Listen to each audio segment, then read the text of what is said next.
but none of them has naturally colonized the islands further east. Beyond Fiji, the expanse of open ocean is too great.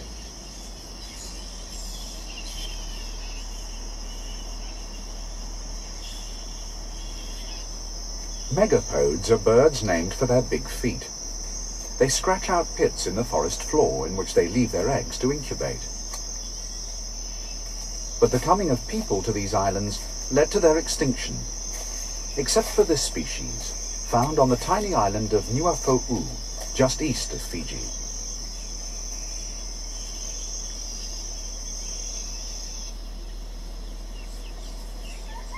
The native birds were replaced by a newcomer to the forest. The red jungle fowl of Southeast Asia is the most widely domesticated bird on Earth. The first Fijians carried these chickens across the sea to their new home. From here, they were successfully transported to almost every island in the Pacific. Like the pig, the chicken was indispensable to island life.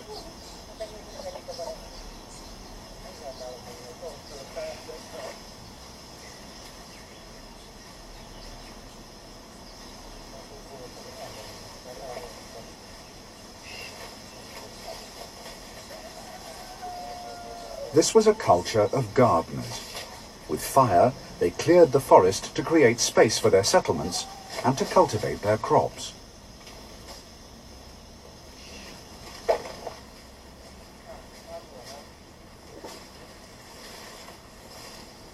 The mainstay of their economy was the coconut, which yielded food, drink, and fiber for ropes, and required little tending.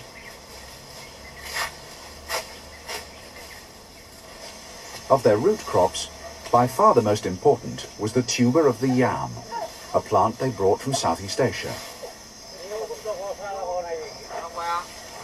Pieces of the tuber were respectfully buried in specially heaped mounds of soil, on which the owner would spit as a gesture of good luck to his treasured crop, and then mark with choral sound.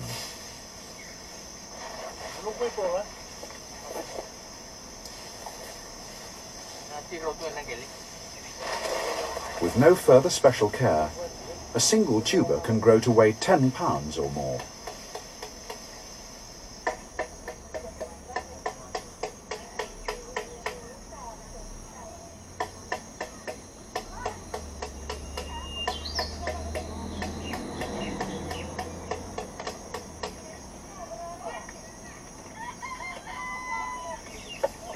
For 3,000 years, the sound of wood against wood has been an essential feature of Fijian village life.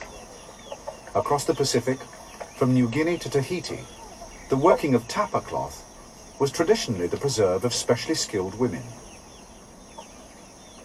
Tapa comes from the fibrous inner bark of the paper mulberry tree, another native plant of Southeast Asia. Stripped with shell tools, the wet bark was beaten in layers to produce a woven texture of bark cloth. When they came to Fiji, this was their only fabric, for clothing and for household decoration. Fijian bark cloth is renowned for its bold designs. Stencils were cut from palm leaves. Vivid red and black dyes were made from local clays and from the soot of burnt candle nuts.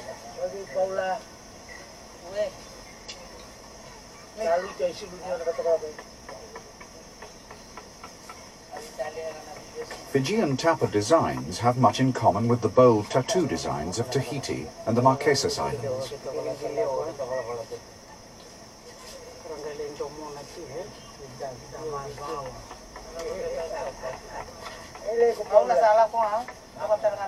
Here, on the islands of Fiji, at the western rim of Polynesia, we find the origins of an artistic heritage that in time was carried across the entire Pacific.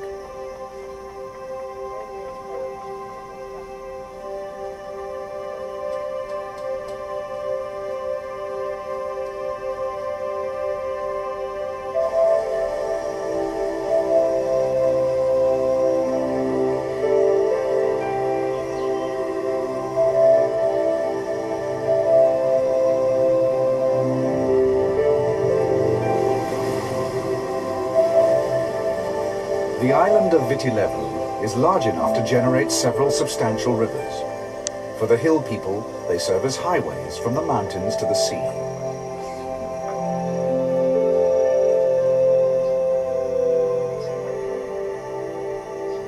From the stems of giant bamboo trees, families fashion makeshift rafts called bilibili, on which they voyage downstream to trade their hill crops with other clans living on the coast.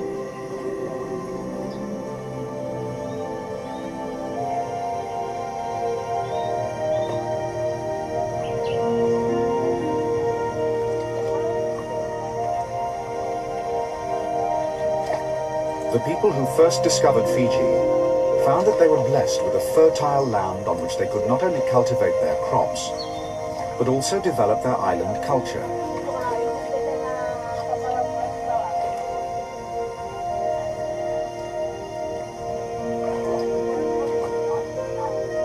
Fiji became a cultural stepping stone to the far-flung islands of Polynesia.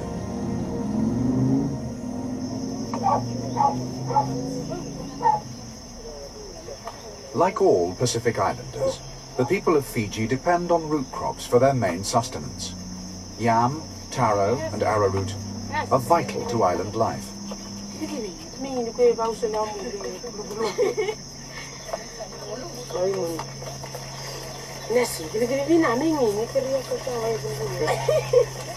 The diet on tropical islands may not be very varied, but it is wholesome and usually plentiful. Taro is particularly rich in trace elements, including fluoride, which accounts for the tough, white teeth typical of Fijian and most Polynesian people. One fundamental difference which separated Fiji from other societies of Polynesia was their use of cooking pots. Curiously, the skill of making and using earthenware never reached eastern Polynesia.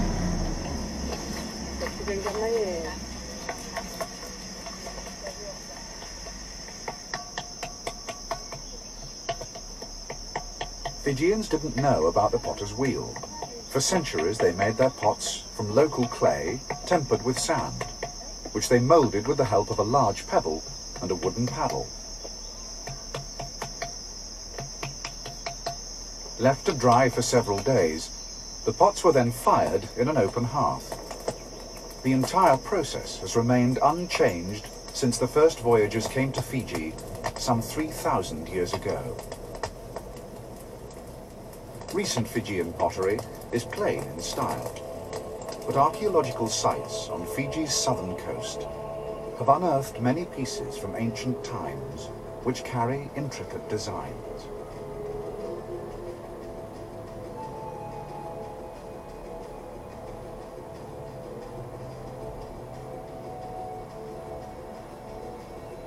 The first pottery like this was discovered at a place west of Fiji called Lapita, the name now given to this enigmatic culture which gave rise to the Polynesians.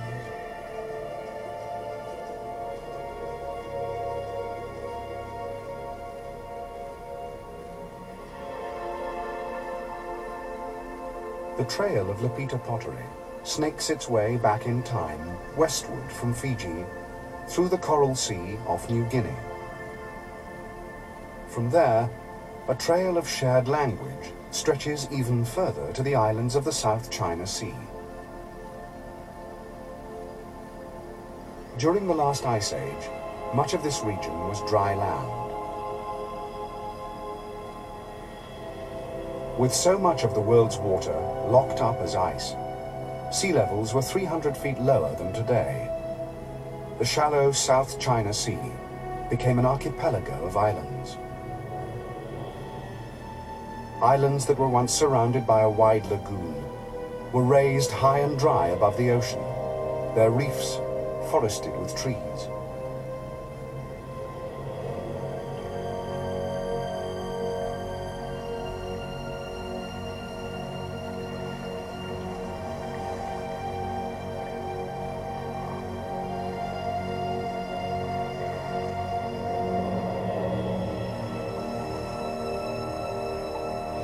People and wildlife took advantage of the emergence of new islands, like stepping stones across a shallow sea.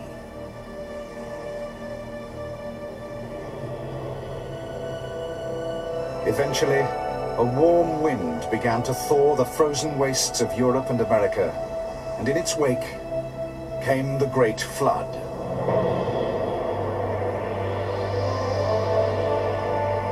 When the deluge came, coastal tribes all over the world sought higher ground. Like Noah and his ark, some took to their boats in search of land. For people and for wildlife, the rising water launched a new wave of migration.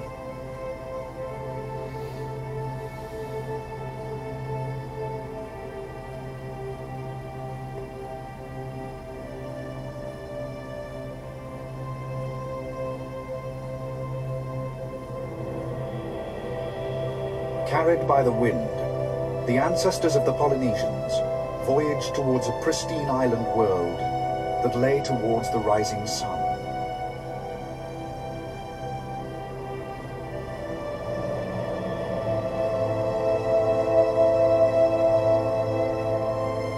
In time, they reached the shores of Fiji.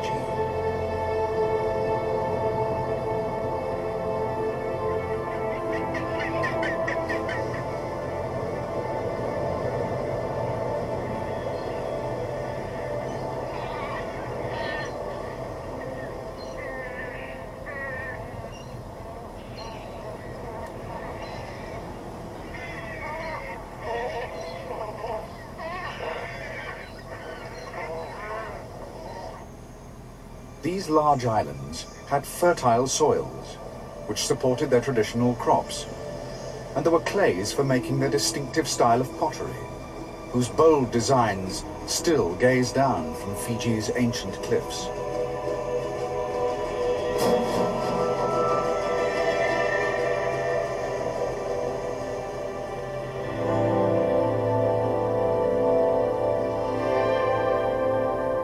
The mountainous sand dunes of Sigatoka on the south coast of Viti Levu, Fiji's largest island, mark the site of one of their first settlements. The constant pounding of the Pacific shapes and reshapes the dunes, covering, then revealing chapters of Fiji's past. As the wind shifts the sands of Sigatoka, fragments of earthenware emerge, which tell of an ancient culture for whom making pottery was a way of life.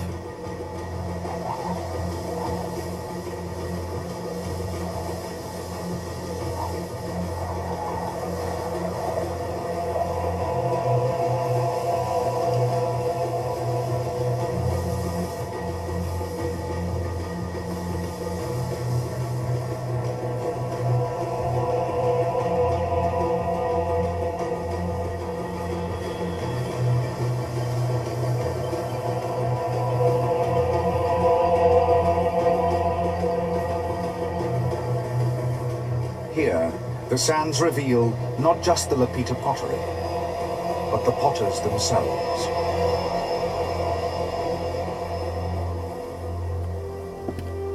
The young woman who was buried here was of tall Polynesian build and had perfect teeth.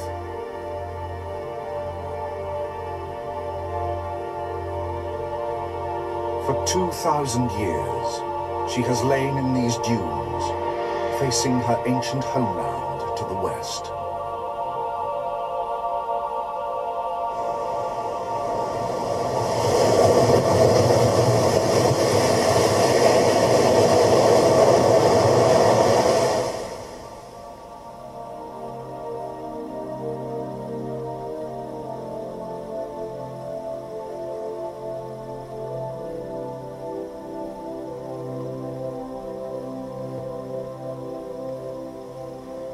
Here on Fiji, the ancestors of the Polynesians fashioned a special way of life, cut off from the mainstream of Asia they had left behind.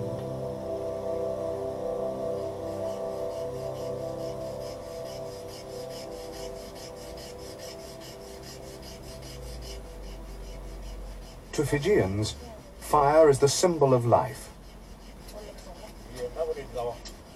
To learn the skill of making fire is a lesson in manhood.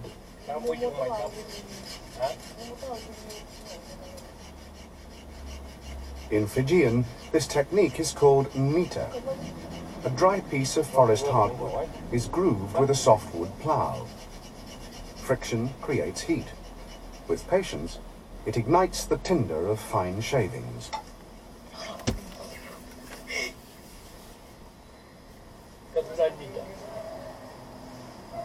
With fire, they fashioned the landscape to cultivate their crops.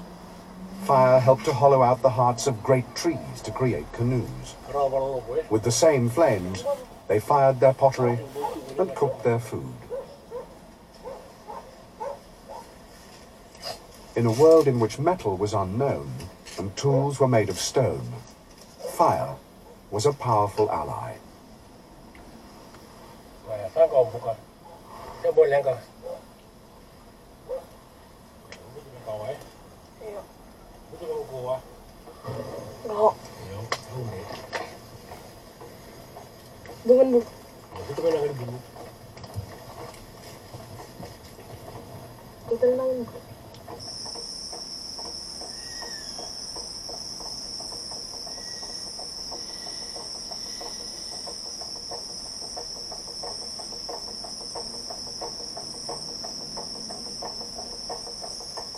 The islands of Fiji are close enough to Southeast Asia to have been enriched by its natural history, but far enough away to have developed their own character. Fiji is home to 20 or so different species of giant millipede. Some are a foot long and an inch thick, among the largest in the world. Compared to distant Tahiti, Fiji has gathered a great range of creatures. But perhaps the most unexpected are its tree frogs. No amphibian has pioneered further east into the Pacific. The secret of these diminutive frogs is in their unusually large eggs. Instead of hatching into tadpoles which need to mature in fresh water, the offspring emerge as fully formed froglets, ready to lead a life on land. Carried on the leaves of storm-swept trees, these robust eggs were able to survive the long sea crossing to Fiji and flourish on these forested islands.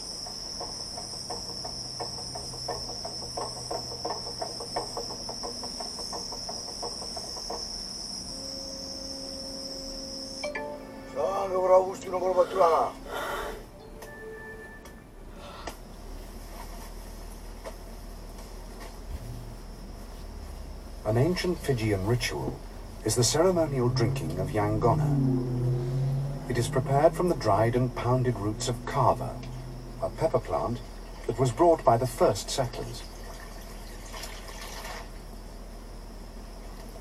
The tradition spread throughout Polynesia, but nowhere did the ritual become more formalized than in Fiji.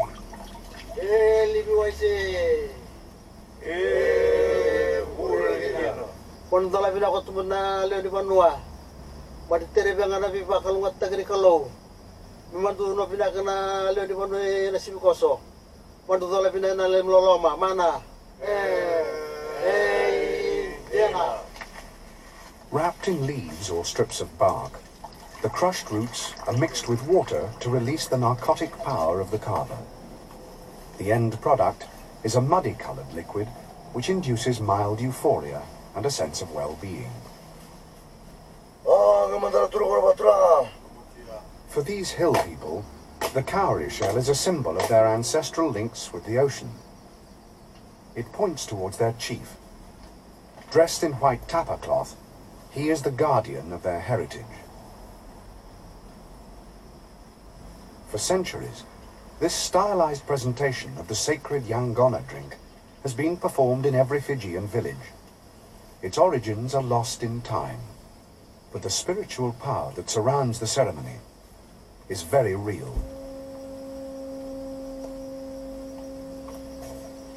Before the men may share the bowl, the yangona is presented to the chief in a polished half-coconut shell, which he accepts with traditional respect.